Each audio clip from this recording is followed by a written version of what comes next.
Our top story this hour, Pakistan. Pakistan Prime Minister Imran Khan is staring at an exit, and now it seems more certain than ever before. The political turmoil in Pakistan, it is getting messier with each passing hour. And amid chaos, Pakistan Prime Minister Imran Khan is likely to address the nation. The Pakistan National Assembly is debating the future of Khan's leadership. The lower house has taken up the no-confidence motion, and the opposition is determined to send Imran Khan back to pavilion. While he may be losing support, Imran Khan had made a piece of paper the center of this battle. The document that allegedly contains evidence of international conspiracy being hashed to topple his government and that makes Imran Khan the top target was shared with the cabinet ministers and select members of the press yesterday. And today Imran Khan was to share the letter in the National Assembly. The PTI says that the secret letter will be revealed during an in-camera session of the Assembly. Imran Khan is banking on this letter for support in the House. PTI says party dissenters and disgruntled allies will change their minds once the details of the letters are revealed. While the Pakistan Prime Minister has his hopes pinned on this piece of paper, the numbers are certainly not in his favour. PTI and its allies, however many remaining, have 164 lawmakers. The PTI alone has 155. And reports say as many as 13 PTI lawmakers could jump ship. 172 here is the halfway mark in a 342-seater National Assembly. The opposition claims to have 177 lawmakers on its side after the MQMP dumped the PTI, joined hands with the opposition, comfortably above the halfway mark. And if the situation remains the same till the voting, which is expected to take place on the 3rd of April, Imran Khan's ouster is certain. He is trying every trick in the book to survive. In the latest, Imran Khan held a meeting on the National Security Committee at the Prime Minister's residence. Present in the meeting as key federal ministers, the National Security Advisor, service chiefs, top intel officials. Later today, Imran Khan has also called a meeting of the Parliament Committee on National Security to reportedly discuss the alleged foreign intervention threats. Imran Khan has also been holding meetings with military establishments. On Wednesday, the Chief of Army Staff met Imran Khan twice. After the meeting, some PTI ministers claimed that neither the Premier had been asked to resign, nor would he opt for it. Imran Khan's game plan at this crucial hour is still unclear. He needs to bring back the allies, reach out to the dissidents and hold on to the defectors. The question remains, will this be the end of innings for Captain Khan, or is there another twist in the tale?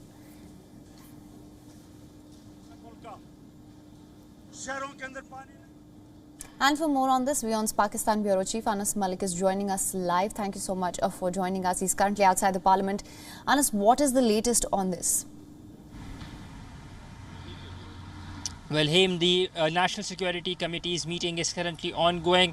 To my right is where the Prime Minister's residence, the Prime Minister House is, and the National Security Committee meeting is currently ongoing as we speak, where the matter of this alleged or foreign letter will be taken up. Then in a short while from now, in about 30 minutes or so, at around 4 p.m. Pakistan time is when the assembly is to be convened, and among the 24 agenda items, the one that's topping it is the debate on the no confidence motion. The leader of the opposition in the National Assembly, Shehbaz Sharif, will be opening the floor for debate as well.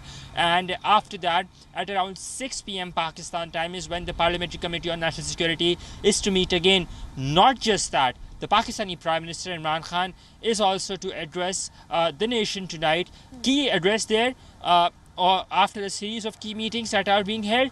So lots on the agenda today, be that be inside the assembly or outside the assembly as well, that would go on to further dominate or decide the fate of the no confidence motion. Him? Right, absolutely. Now it still remains unclear, however, right, that how effective do you think revealing the contents of the letter will be in winning the trust of dissidents and allies for Prime Minister Imran Khan?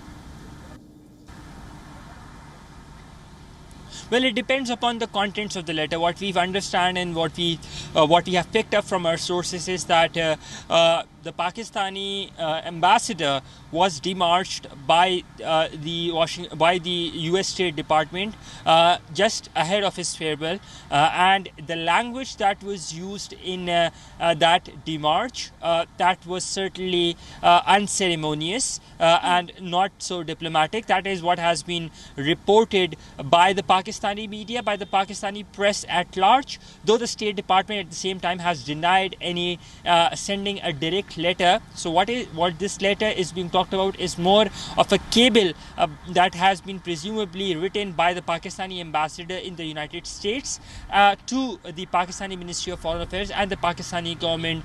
That being said, it depends upon the contents, on what it has, what is the exact language that has been used. We understand that it is unceremonious or non-diplomatic, the language that has been used, but the contents of it is certainly going to impact or hamper this no trust move, or will serve in getting the prima facie in getting the dissidents back.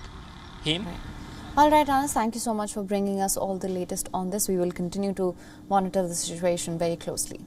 WION is now available in your country. Download the app now. Get all the news on the move.